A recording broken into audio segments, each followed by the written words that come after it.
Okay.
Hello, everyone, and welcome to TradeFinder Live. My name is Zach. I'm one of the team here at Elliott Wave Options, and I'll be facilitating this session tonight with Rob Roy. I'll introduce Rob here in just a few moments, but as always, we need to cover off some important housekeeping details about the session. First and foremost, this is our live disclosure disclaimer agreement. If you've attended any of our live sessions previously, then you've seen this. The main thing to take away from it is that we are not licensed investment advisors in the United States, so nothing is to be taken as personal investment advice. We do have this available on our website if you'd like to read it in full detail there, or certainly feel free to take a screenshot of it if you like, but that's the main point to take away. All right, so for this session, as most of you know, but for any of those that might be joining us for the first time, we are live streaming to multiple different platforms. So Rob goes through his general presentation, goes through some case study considerations, and then opens it up to questions with the time remaining. And so with that, we are going to funnel questions in from all of the live platforms that we're streaming to. So we'll do our best to get as many through as we can, but just know our time is limited with the hour session. So if we don't get to your question, just know it has nothing to do with the validity. We just only have so much time. So with that, if we don't get to your question, certainly take it as encouragement to attend the insiders meeting when there's a 45-minute portion solely based on answering questions for our paid subscribers. So obviously a much higher likelihood of getting your question addressed there if we aren't able to get to it this evening.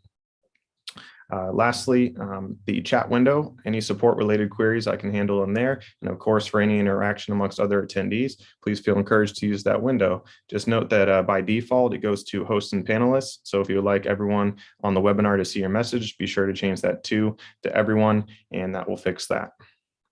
All right, so market broke above that 380 level. And right now, futures are down big after hours. So anxious to hear Rob's thoughts, see if that's the end of this wave 4 here, and always hear his analysis and feedback. Also very excited to interact with you all that joined us for the live session on all the different platforms. So thank you all for being here. Looking forward to this session ahead. And at this moment in time, I'll introduce Rob Roy. Hi, everybody. Welcome to TradeFinder Live, and welcome to everybody that might be viewing on all the multiple different platforms. Social media is beyond my expertise, but I know there's platforms everywhere. So welcome to everybody, and wherever you're joining us, thanks for being here. This evening, as Zach mentioned, we'll go through and talk about the markets, not just the U.S. market, but we'll look at international markets as well. We have a lot of international viewers, and you guys have some favorite markets you like to look at. We'll review any of our EWO, that's Elliott Wave Options, that's our website, EWOtrader.com, any alerts. And we did do an alert on one of our case study considerations that we did in TradeFinder, and that was last week. So we'll go through and cover that.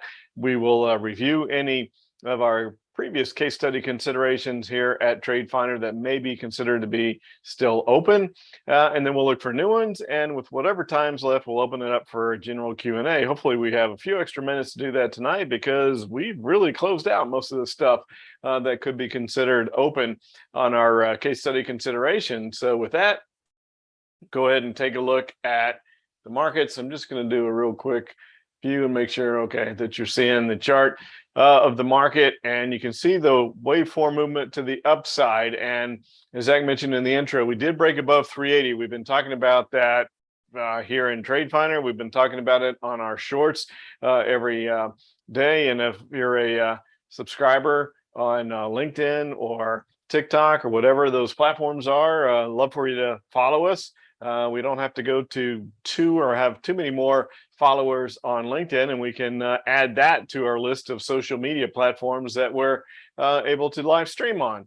So if you're on any of those, love to have you follow us along. But we mentioned that nothing really matters till we break above 380 or below 360, because that's been the trading range for the past couple of months. Well, today we did break above 380. So does that matter? Well, look at the volume. And you can see that as we've continued higher here, the volume has gone to the downside. So it wasn't really supportive on the move higher today. And so that always makes you a little bit cautious when you break above a resistance area, but you don't do it on even average volume, below average volume. We did get above the 50-day moving average, which we had hit on the high yesterday. Now look, where the wave 4 is right at a 50% correction. So that makes you start to take pause as well.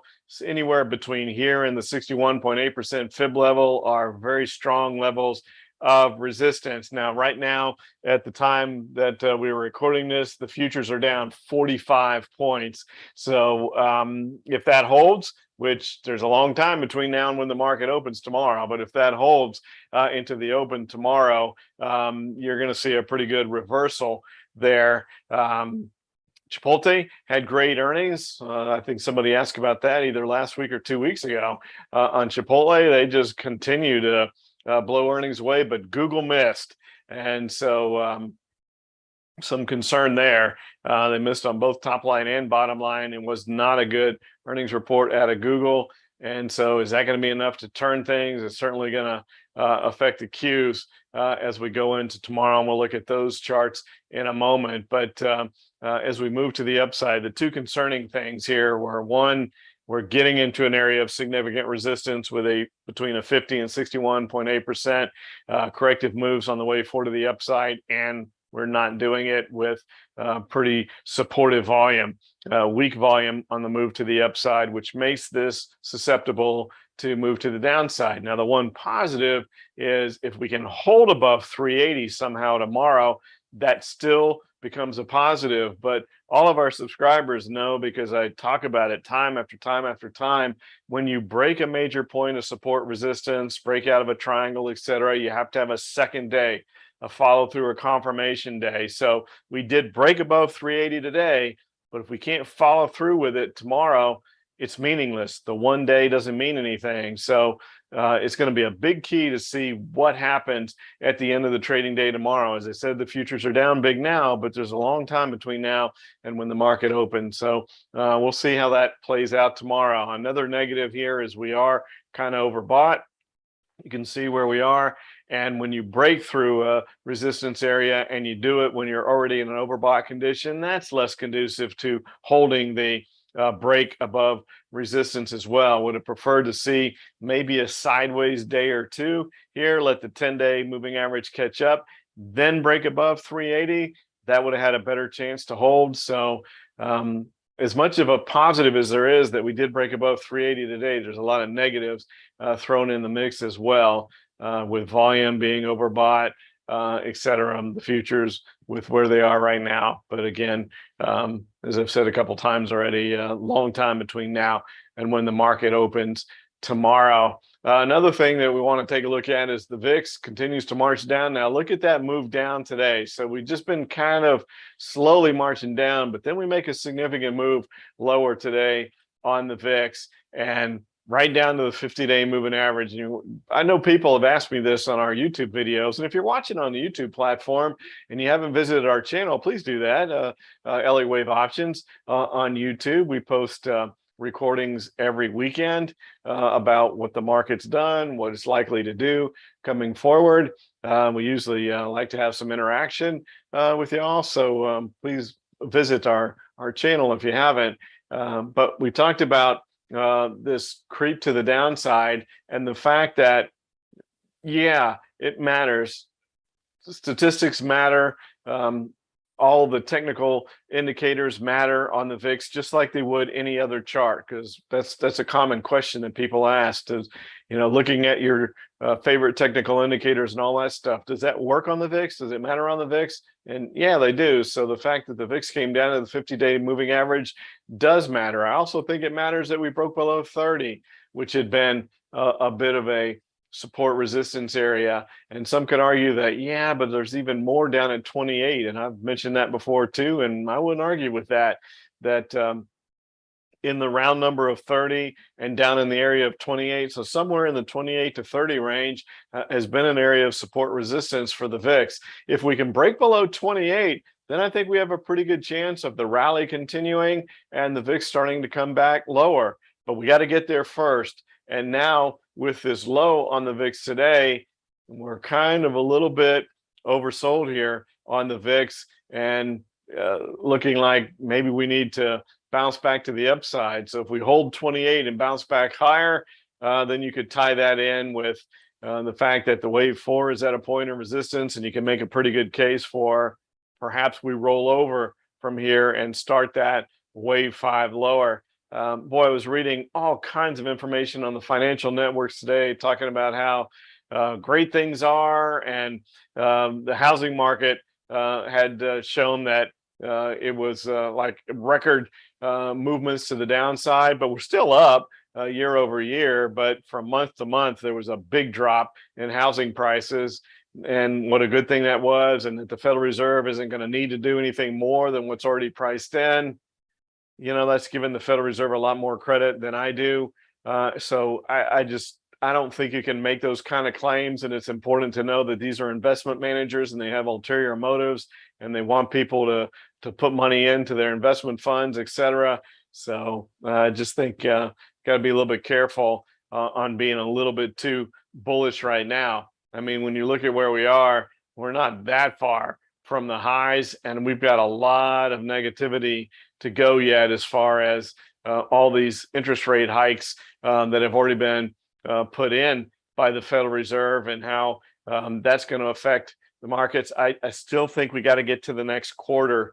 Now, I could be totally wrong on that, but I feel like this quarter there'll be some really good misses, some earnings reports will be better than expected, but it's just going to be ugly next quarter. And then we need to find out, well, is it treated that bad news is good news, or will it be treated as bad news is bad news? So I just feel like that we've got some time to go here before we can start talking about, oh, everything's okay now. The Fed's getting ready to do their pivot, and they're going to start looking towards maybe cutting rates down the road and stop raising rates. I just think that's way too early for any of that conversation. I know why people want to have those conversations, et cetera. We want to get away from the negativity, but just because we've had a bit of a bounce here, that's expected. That's how Elliott wave works. We had a wave 3 low here. We reversed. We moved back to the upside in the wave 4. But at this point in time, let's just cool our jets a little bit and let the pattern play itself out. Could we go a little higher? We could. We're a little bit overbought right now. Perhaps we get to the 61.8% extension. Maybe we don't. Maybe this is the end of it, and we turn and head lower on the wave 5. But let's respect the charts. Let's respect the technicals and see how things play out from here. All right, when we look at interest rates, here's why the market had the fuel to rally today. And again, remember that it was on low volume, lower than yesterday. Interest rates came down and the dollar came down. So we've been talking about this triangle that had formed in the dollar, and that was going to have a lot to do with where the next move was in the market.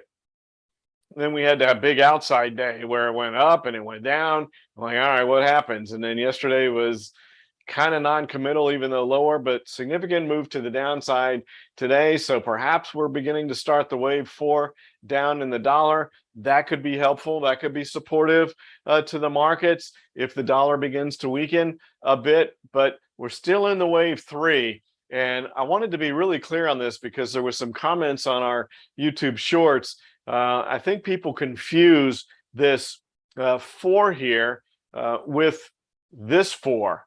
When you see the circle that's colored, that means that you're in that wave. When you look at it like this, that's a projection. That means if the wave 4 were to begin, this is the area where it could find support. But until you see a circle like that, and when you see the different colors here, like I've colored them purple and green. So when you see the purple color, that means those waves are done.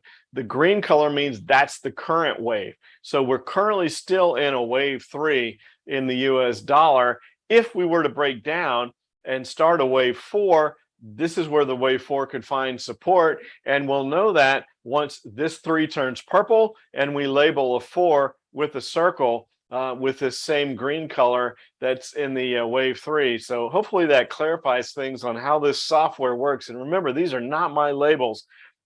This is a software program called Profit Source. It's programmed exactly to Ralph Nelson Elliott's Elliott wave algorithm. And so I don't have any, there's none of my stuff that's involved here. No changes, no adjustments. It's just pure Elliott wave programming from Ralph Nelson Elliott's algorithm. So when you see this again, that's a projection. That doesn't mean that we're saying, hey, the wave 4 has begun. You don't know that until these 2 change colors. So I hope that clarifies some things. And then let's go ahead and take a look at some of our other markets. I had mentioned Thursday night specifically. I think I talked about this last week in TradeFinder, but definitely talked about it in our insiders meeting, that the Dow has looked like it wants to lead. The Dow has become like, you know, it was forgotten. It was the forgotten market for so long. The longest time, the Dow was it, the 30 largest industrial companies. And then we started looking at the NASDAQ and then the S&P, and kind of the Dow was an afterthought. But now it seems like it's saying, hey, we're still here and we're the leader. Now, notice where the wave 4 is. It's up to 68%. So it's just past the 61.8% fib level, which I've talked about is a very strong level. Now, right now, the Dow is pretty significantly overbought. So I wouldn't expect to see the Dow go higher, even if the futures reverse and we start back to the upside tomorrow. I just don't see the diamond. If they do go higher, it's not going to hold because we're already overbought, pretty significantly overbought, and we're just past the 61.8% level. I feel like we're going to move back down towards that 10-day moving average. Then we reevaluate, and when we see, are we in the wave 5? Is this a potential bottom here? Because you could make a case, couldn't you? You look at this and say, well, we've got a bit of a double bottom there around 290. Could that hold? You know, anything is possible in the markets, but for right now, we're overbought. I think we move back to the downside, but it's interesting that the wave 4 on the diamonds is well above where the wave 4 is on the S&P. And so then we look at the Qs, and last week the Qs had not labeled yet. Even over the weekend, they hadn't labeled yet their wave 4. And so now we take a look at it, and they have. So now they have a wave 4 label, and you can see it's at 45%, not too far away from the 52% on the S&P. So you've got the SPY and the Qs kind of in sync. The Dow off, kind of running, doing its own thing right now, moving to the upside. But you can see this move higher here. And also, again, the Qs are a bit overbought and right at the 50-day moving average. Now, that didn't act as much resistance on the S&P. You can see we hit the 50-day moving average yesterday and just broke right through it today. No problem at all. It didn't back off at all, even though it would have been, I think, more bullish had it gone sideways, because I'm concerned about the move holding. But on the Qs, we're right at the 50-day moving average. Not quite as overbought as the other markets, but a little bit overbought there. So this is where the rubber hits the road. This is the wave 4. And how far does the wave 4 go? Does this wave 4 hold? Do we reverse and start heading lower in the wave 5? Those are all the questions now that we're going to be asking. So before we're asking, is this the wave 4 bounce? We know that's a fact. It is the wave 4 bounce. How far does the wave 4 go? And does this hold and turn back to the downside, or could we start talking about potentially this pattern being disqualified? Right now, it looks like an awfully good Elliott wave pattern to the downside, so don't really see that occurring. All right, let's look at the IWM, the Russell. So taking a look at the Russell, you know the deal here, above 170, and look at that nice move there. So you could see that we had some pretty decent moves out of the Qs, out of the Russell, things that we consider risk on, risk off, moving on in the risk off type of thing. But look at where that wave 4 is on the IWM, dead at a 50% correction. So are we going to make it up to 190? I kind of doubt it, based on the fact that we're at 50% right here, just below 180. Getting to 61.8%, I think, would be a good thing, and then we'll reevaluate. But getting up to 190, I don't think that's going to happen. I don't think that's in the cards. Looking at Bitcoin, I don't know what to say about this. I mean, it just doesn't change. You can see that we're trying to get above 20,000 here.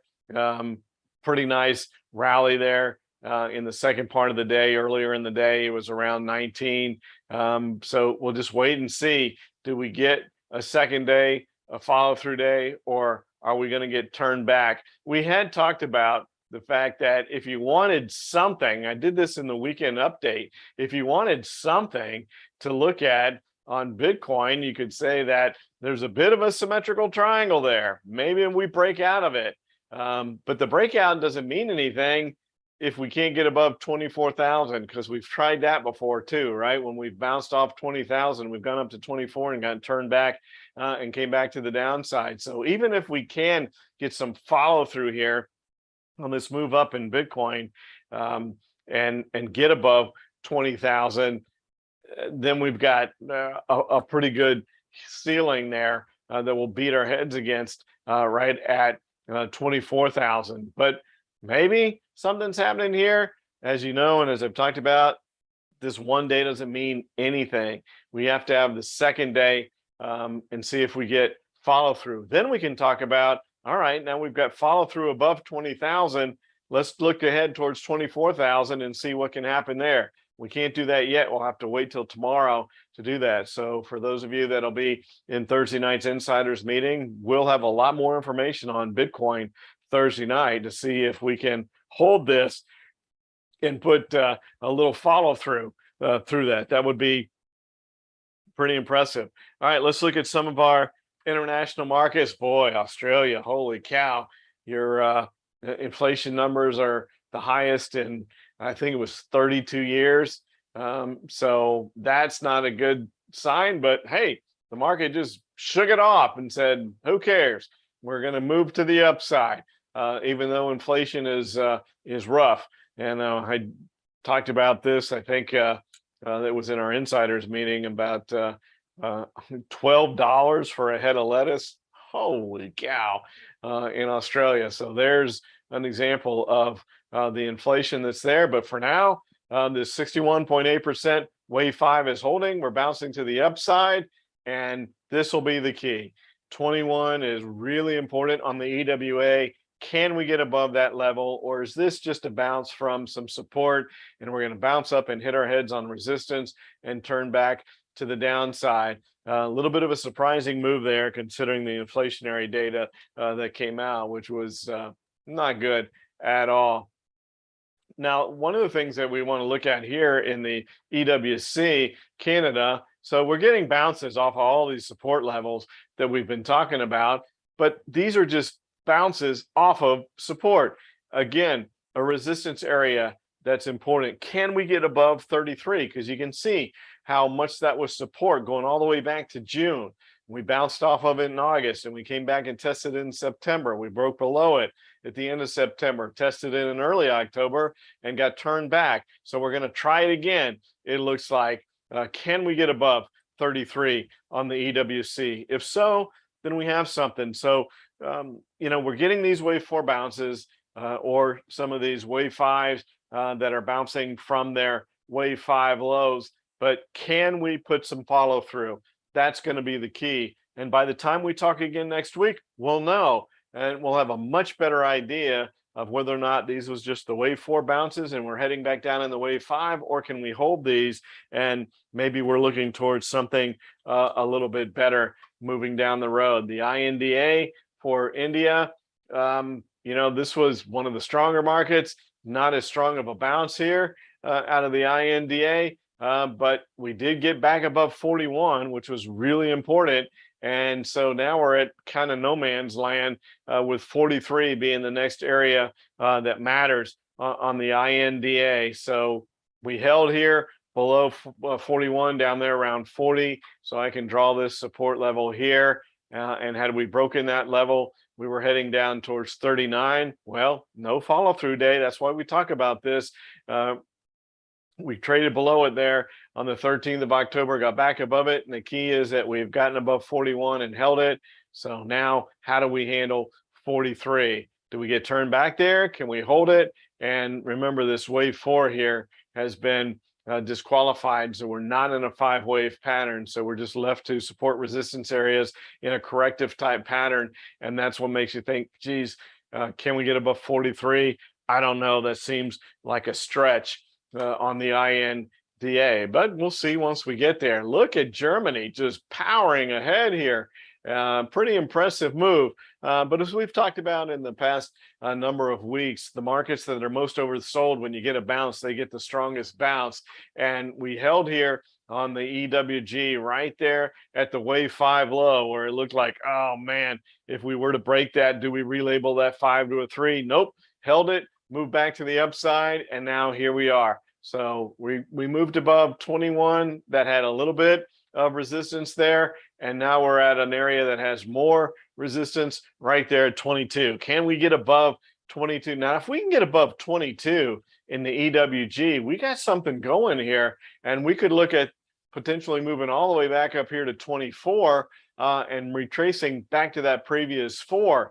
But when you look at the 10-day moving average, you can see that we are a bit overbought here. I don't see us breaking through 22 in that kind of a scenario. Could we come back and test 21 and then break? Yeah, that could very well be what happens here, that we come back, test 21, and then turn and move back to the upside. And then if we were to get above 22, then we have a much better chance of breaking above it. If we were to break above 22 tomorrow, I don't think it holds. Again, we're too overbought to break above a major point of resistance. It just doesn't, they just don't hold when they do that. It all looks good, we're breaking above resistance, etc. But if you're overbought, if you're extended, those moves don't hold, and they retrace back to the downside. So even sideways and let the 10-day moving average catch up would be okay. A little bit of a pullback, even all the way back to 21, would be okay. We just don't want to give up the 21 level and then try to break above 22 and see what happens from there. That's going to be the interesting thing that plays out in the EWG. But yeah, I think I want to look at the EWJ because there was some news there, and I brought that up in the weekend update on how there was a few days where the 10-year didn't even trade in Japan because it's at 0.26%. I mean, who wants 0.26% when you can come to the US and get 4.6% on a 2-year versus a 10-year? Nobody wants that. And so that's why Japan came down, but Japan even bounced with our bounce in the markets here in the US. So bouncing off of 49, the key here would be on the EWJ for Japan. Can we get above 51? And if we do, well, then we've got even more resistance there at 52. So that was a pretty easy bounce, but we have the 50-day moving average ahead. We've got some resistance at 51. We got more resistance at 52. We got some work to do on the EWJ if we're going to start to talk about anything on the bullish side of things. I don't think you can be bullish on the EWJ at all until we get above 52 with follow through. Other than that, this is just nothing more than an oversold bounce. All right, so taking a look at our previous case study considerations, we looked at FCN 2 weeks ago, and we said that, hey, we could potentially move back up here towards 190, and that's what we were looking at. And so here's the earnings report that's set up, and watch what happens. So moved to the downside, recovered it the next day. So had you followed this, man, you got a great entry the following day where we came to the downside and moved back higher, and then moving up and moving up, and then, oh man, ever so close to 190 and to the downside today. So are we just coming back to the 10-day moving average because we got a tiny bit overbought? We got within a hair of 190. So a nice move to the upside. We did say 190 was the target, so we want to own that. We got awfully close, a nice bullish position, profitable up until today. So we need to find out, do we move back to the downside tomorrow? Are we going to get up to 190 and hit 190? But looking awfully good until today on the FCN. Then last week, we looked at GL. And so I'm going to kind of do a double take here. I'm going to use this as an example of what it looks like when we send out alerts for our alert subscribers at EWOTrader.com. We have three primary portfolios. We have the impulse portfolio, which is impulse patterns within Elliott wave. We have the volatility portfolio, which is triangles. They can break in either direction.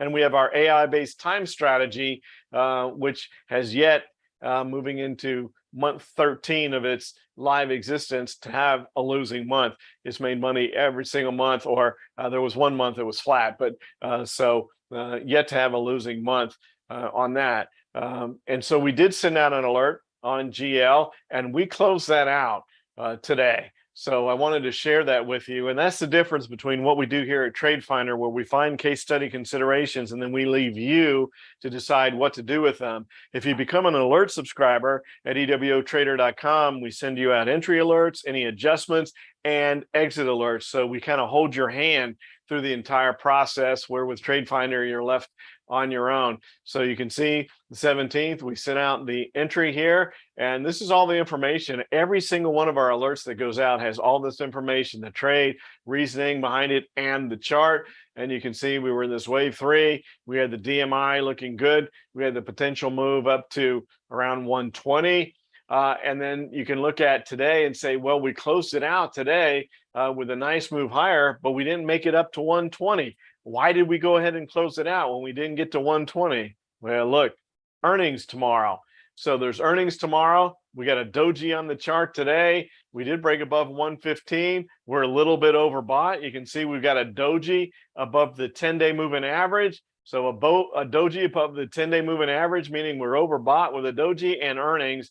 That's just too much to not take a 26% gain in a trade that has only been, the second day in the trade. So we're going to go ahead and take that 7 days, 7 days in the trade. We're going to go ahead and take that and not risk considering we're overbought with a doji going into earnings. Now, maybe the doji means it explodes higher. Remember, though, that because we're already overbought, if it were to explode higher on earnings, it's probably going to come back down. So we could even look at that. If it does break to the upside on earnings, we could look to go short at that point in time, because it's not going to hold. That's what I've been talking about. When you break a resistance area and you're already overbought, it doesn't hold. But hey, we made a nice trade there. So we're going to close that one off. And we'll go ahead and keep FCN open and look at that. I can say, hey, we were profitable up until today, but we did, honestly. So let's own that. Say that we thought 190 was a target and we didn't quite get there. So let's see if we get follow through to the downside. If we do, then we exit. So make a note of that. If we get follow through back to the downside tomorrow on FCN, then we would close that one out. Or we can see if, hey, we're just a little bit overbought. We came back to the 10-day moving average, and maybe we turn and go back higher there. But you get all this information. You can see every single trade has its own ID, the symbol of the entry, and you have reasoning on the entry, you have reasoning on the exit, and then we just hold your hand from beginning to end. So if you've ever thought about becoming a subscriber to an alert service, really good time to do that now. I think if you've been watching us for a while, you know that we've been pretty darn accurate with our alerts, and specifically on our case study considerations here at TradeFinder. All right, let's see if we can find one tonight. And so we'll go ahead and take a look at our our scans and see if there's anything available for tonight. We've got 2 in the impulse, so let's take a look at those. Oh, Archer Daniels Midland. I wonder why. Is there food inflation? So let's take a look at that to start with, because even here in the U.S., I've been commenting about the food inflation in Australia, but it's pretty significant here as well, and that does look pretty good.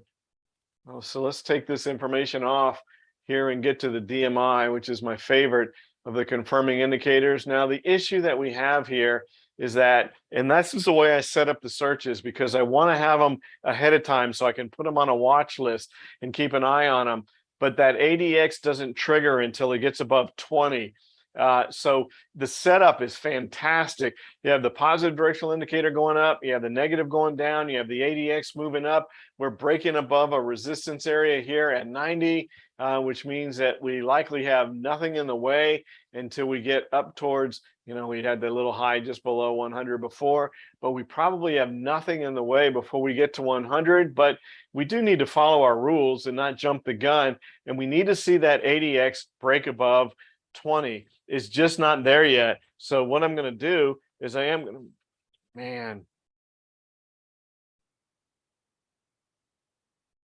we looked at CMG last week and I put a star by that for the watch list. Wow. Perhaps we should have picked that one based on what happened today during the trading day and after hours today on the earnings report. Dang, that would have been a good one, wouldn't it? I'm just looking at my notes, so that's why I made that comment. So I'm going to go ahead and make a watch list note for ADM. That looks fantastic to me, but you got to follow the rules. And you can look at this and say, come on, tomorrow the ADX is probably going to break above 20.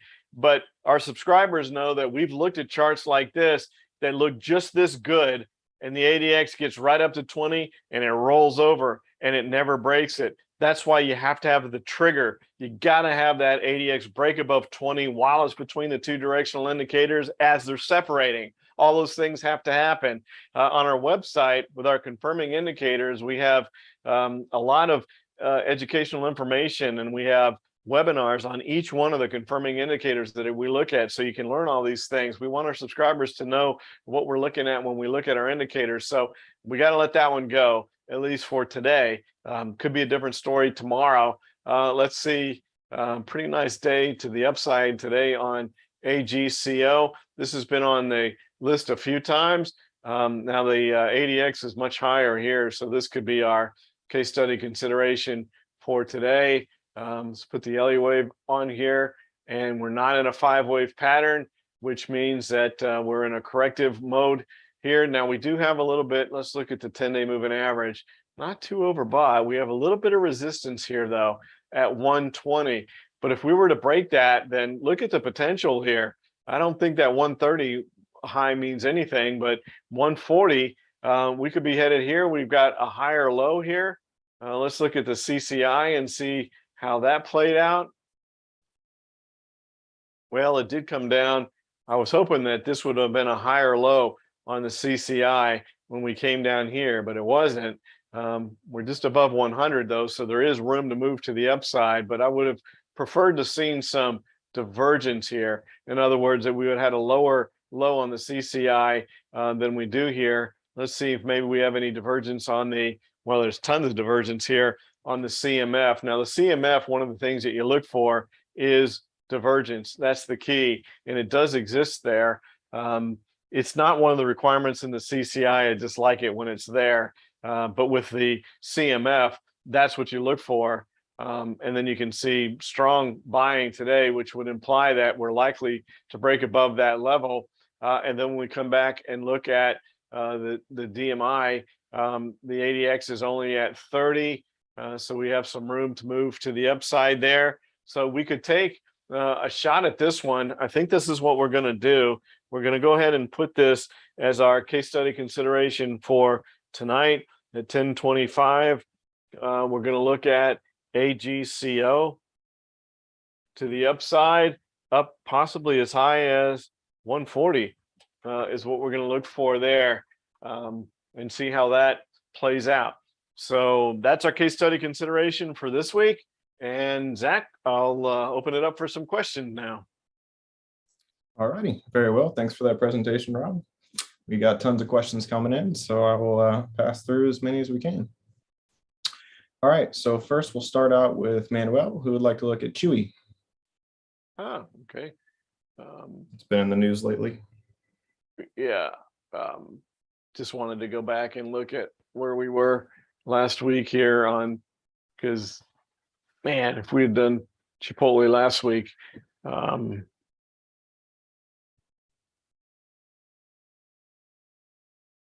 well, look at that too, 61.8% wave 4.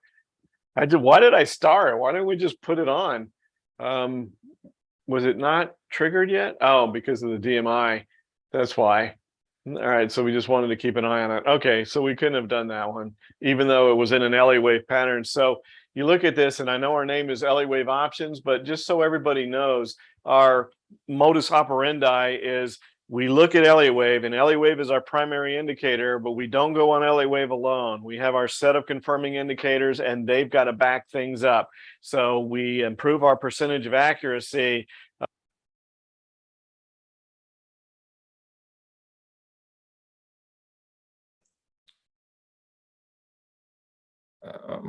Yeah, Rob, we lost audio. I think you might have hit your mic.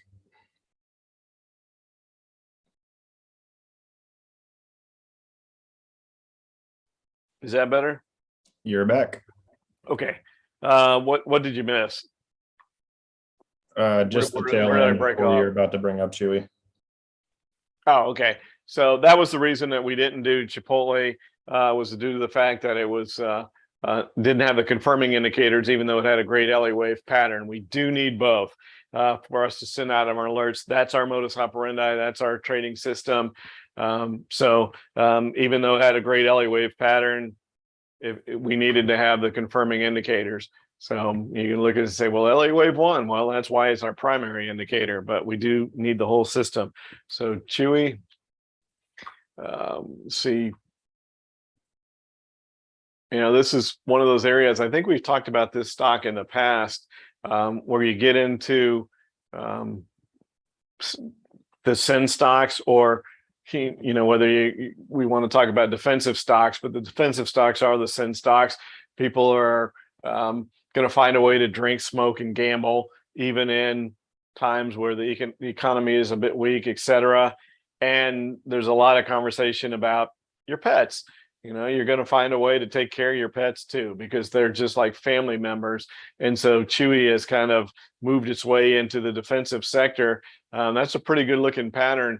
Did it report earnings after hours or anything? Or are we just looking at this because it's a really good nap? Not earnings yet. But yeah, see, the ADX hasn't quite triggered yet, but it sure looks like it wants to. This stock looks like it really wants to go higher. We're trying to break above pretty good resistance here at 40. For me, though, personally, I really want to see that ADX break higher. And you could look at that and say, yeah, but by the time the ADX breaks higher, because look, the two directional indicators are separating nicely.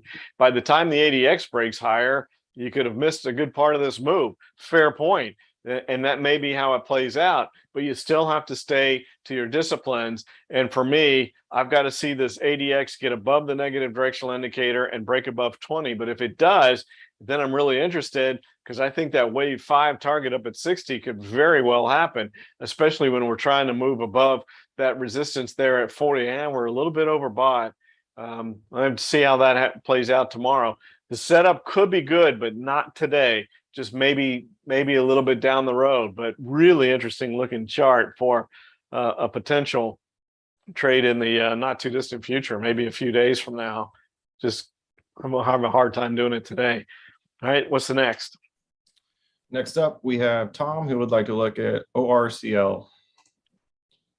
Oracle, man, blast from the past there. Years back, I mean, Oracle was the thing. I looked at Oracle all the time. So really good looking DMI here. The wave 5 finished there at a 61% extension. We came down, we tested it, we double bottomed, and we made a higher low on the bottom, which is a really positive double bottom. So you can see there, you tested it. And so the key now is up here at 75. So when's earnings here on Oracle?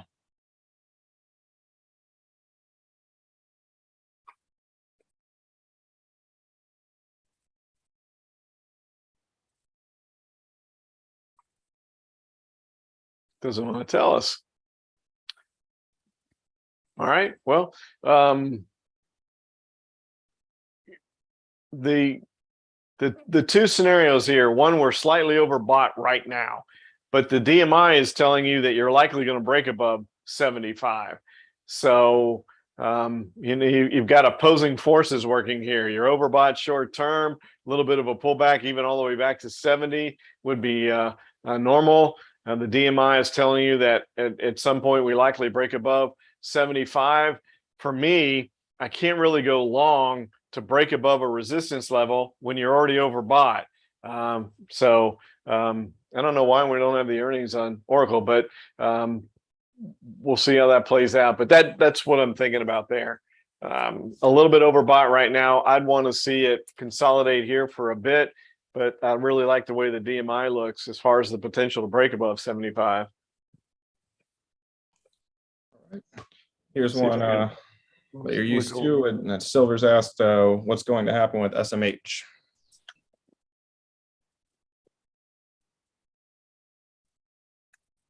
SMH, small caps, so semiconductors, I mean.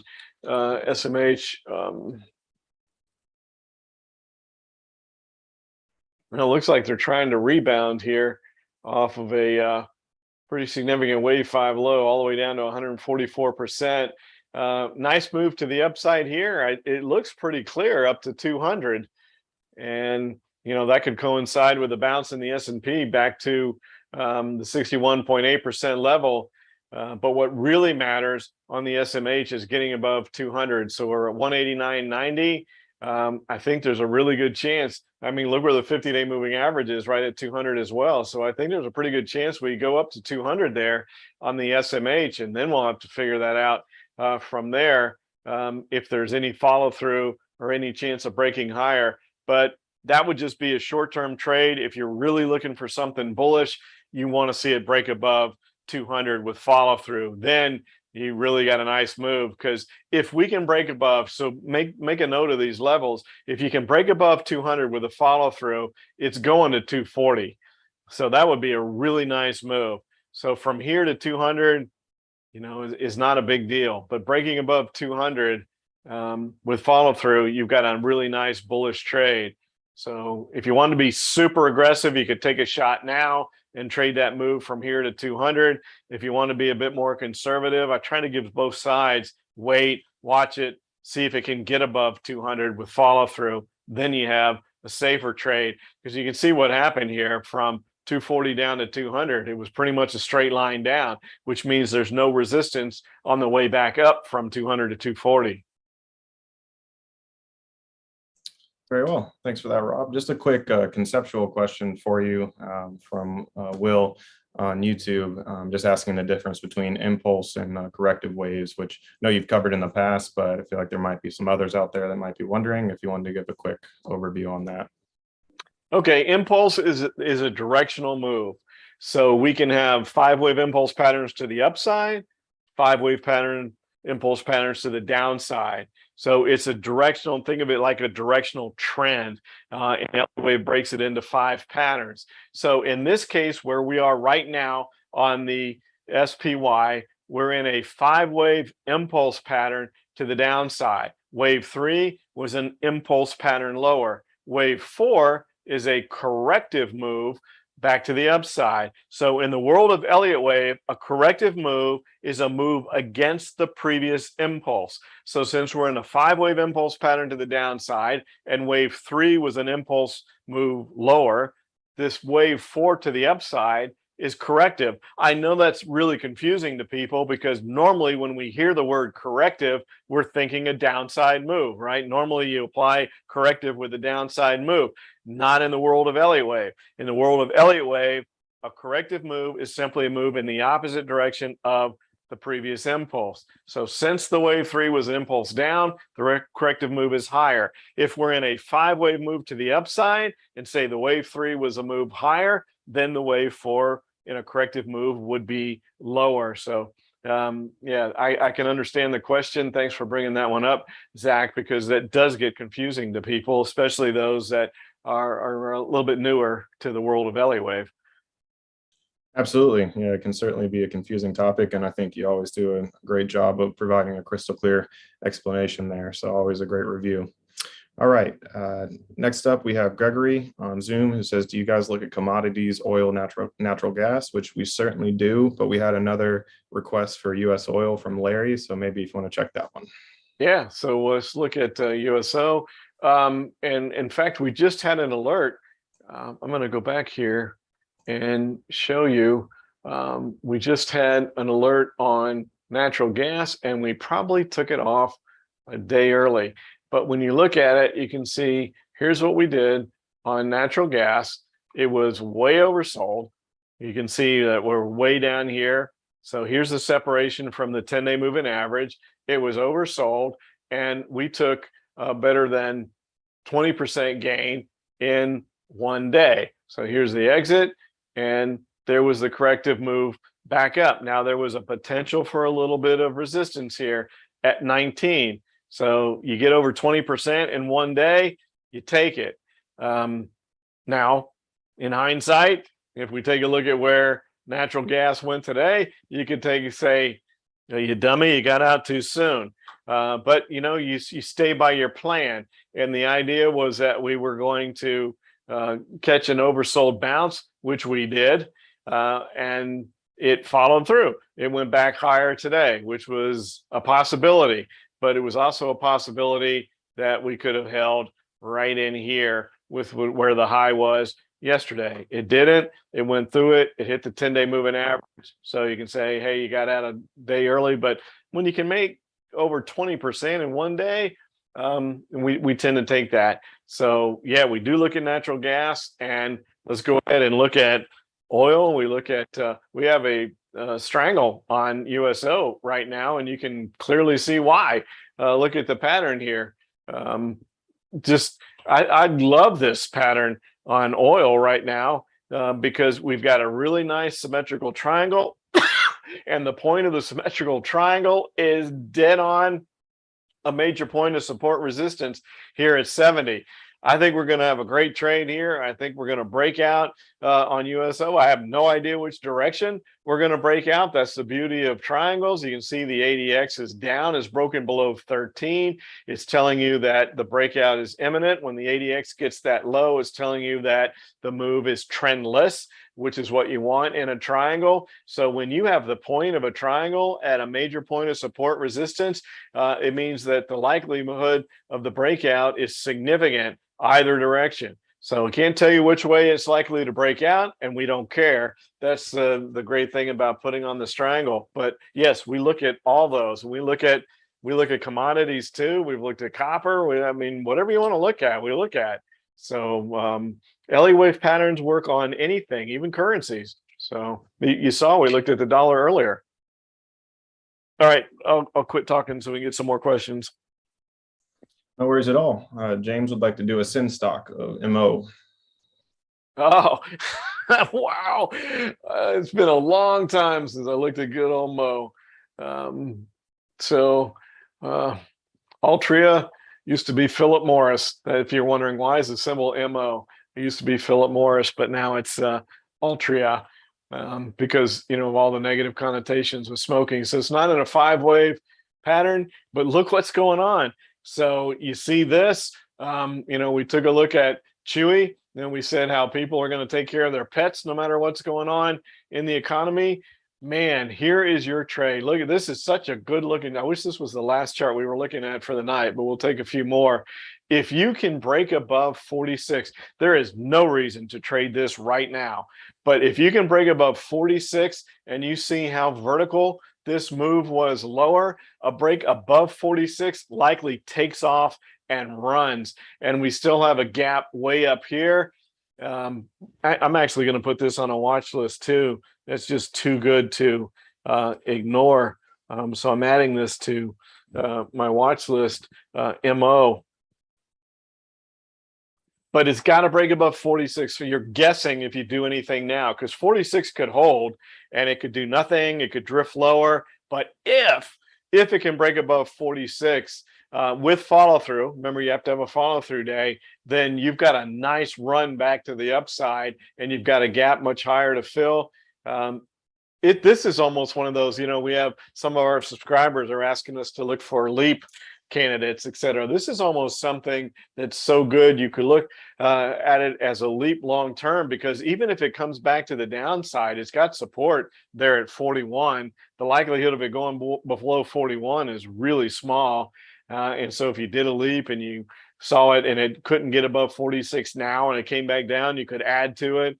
But once it does break above 46, it's off to the races. So, wow, hadn't looked at that one in a long time. And that's what makes these events fun. Okay, next one. We've had a few requests for Amazon. I bet. There was an awful lot of positive chatter on Amazon on the financial networks today. Some people saying that the only stock that they'd pick in the market right now was Amazon. It was fascinating to hear some of the commentary. So getting back above 120 here was key, but we closed on it yesterday, slightly above it today. And it's coming into the holiday season. This is a bullish time of the year for Amazon. Can it hold this? We close right on the 50-day moving average. Can we put some distance? Can we get a follow-through day tomorrow on Amazon? When are their earnings coming up on Amazon? Oh wow, the 27th. So it's coming right up. So let's add that on and be able to see that the earnings. We're going to find out pretty quick here. So 2 days from earnings. So if you wanted to be a little bit cautious on that with the earnings report, but the fact that it broke above 120 today was key, but it has to have follow through. Can it get through there tomorrow? Maybe it goes sideways into its earnings report, and then we'll see what happens from there. If you look at seasonalities, et cetera, it would be hard to bet against Amazon. Even if the economy weakens, people are still going to do some sort of holiday shopping, and Amazon is the place to be. So as it came down, it did everything it was supposed to do. It retraced the triangle breakout, so it came right back to the point of the triangle breakout, and now it's breaking back above 120. So I'd want to watch that, plus the earnings report coming up. But yeah, could be a really good place to be. I don't know about this earnings report, but I think the next one will be good. Maybe this one is too, but the consumer doesn't seem to have backed off quite that much yet, but possible. All right, I'll shut up. Let's go to another one. Yeah, no worries. I was going to say we still have a number of questions coming in, so however many more you're happy to take, I'm happy to pass through. It's 10 o'clock. Let's do two more. Two more? All right, well, let's do a symbol and a conceptual question. So the symbol first will be from John for ENVX. ENV is in Victor? Correct. Not familiar with this one. Oh, wow, look at that descending triangle right in front of an earnings report. Well, I can't tell you what's going to happen here. What was the person's name that asked this? Remember? John, but I can tell you it's about to move. Big old descending triangle going right into earnings. The ADX is below 15. Is about to make a significant move. And wow, look at that, going all the way back to the beginning of the year is where 16 has been support resistance. So you know where it's going to go if it breaks to the downside. If it breaks lower, then we've got support down here at 8. If it breaks to the upside, it's likely going to test these highs up here. So I don't know which way it's going to go, but it's about to do something. And look, isn't it interesting that those 2 points, support and resistance, are pretty equidistant apart from where the point is of the triangle. So again, I don't know which way it's going to go, but I can tell you that it's going to go somewhere. And if it goes higher, there's your resistance. If it goes lower, there's your support. All right, what's the conceptual question? Just quickly, a little context around that. John said revolutionary new battery, no thermal runaway. So Oh, wow. Well, effective. so if they're looking ahead, that could be a nice upside breakout. I'd be really cautious though. Don't guess. These triangles can break either direction. So just let it start to make its move. And then if you don't want to do a strangle on it, let it make its breakout move and then trade that directional trend, because it's going to be a pretty good move either way. Absolutely. But thanks for the rest of I mean, for everybody else too. I mean, for me and everybody else to that may not be familiar with this as well. No worries. And so we'll finish with this conceptual question from Nick. Hi, Rob. Can options trades affect the underlying? If so, what are the mechanics behind it? No, it's the other way around. The underlying affects the options, but yeah, no, there's so many factors that affects option prices. The movement of the underlying does, but you can have and a lot of people watch when you have scenarios of option activity, right? When you have unusual option activity, whether it's on call side or the put side, you have all this unusual option activity that's become kind of a vogue thing recently. But those are people that are wanting to trade leverage against the movement of the expected movement of the underlying. But yeah, the options don't really affect the movement of the underlying. It's the other way around. So, but very interesting question. It can affect sentiment. It certainly can affect sentiment towards the underlying, but not a direct effect on the movement of the underlying. Well, thanks everybody for tuning in, for all the different social media outlets. You know how I feel, going through all the broken bones, etc., and talk about this all the time, but time's the most valuable asset we all have, and we very much appreciate it. I'm super sincere about this. When you devote some of your valuable time to us, we really try hard to make it an educational and informative use of your time. Thanks everybody. Thanks for tuning in. Have a great rest of your week. Look forward to talking again soon. Watch the shorts. They're coming out every day.